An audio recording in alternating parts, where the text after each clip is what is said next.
Hi there, welcome to our Sunday preview for this coming Sunday's Mass. And we have a reading from Matthew's Gospel, chapter 25. It says, Jesus told his disciples a parable. A man going on a journey called in his servants and entrusted his possessions to them.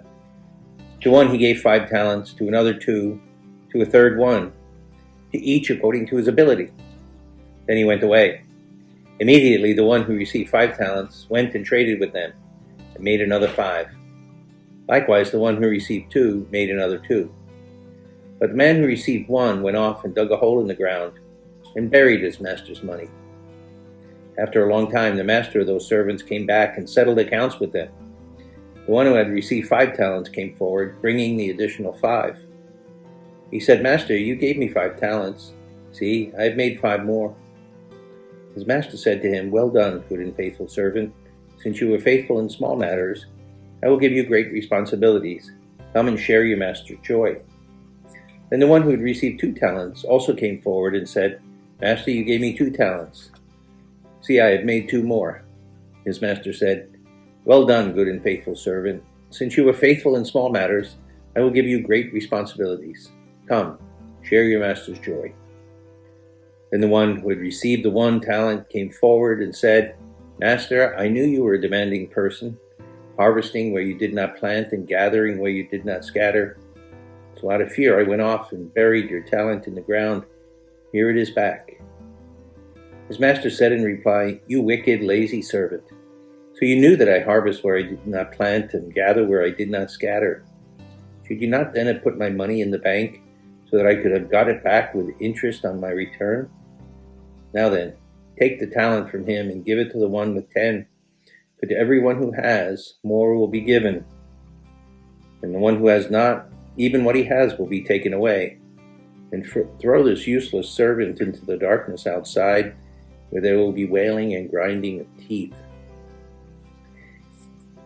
Wow, that's a scary one. Imagine being called useless at the end of your life by God. And not because you were so evil and you were a mass murderer or started a war or something, but because you didn't do anything. You just got by. And this is, I'm afraid, the problem with a lot of us Christians is that, all we do is try to stay out of trouble, maybe not do anything really bad.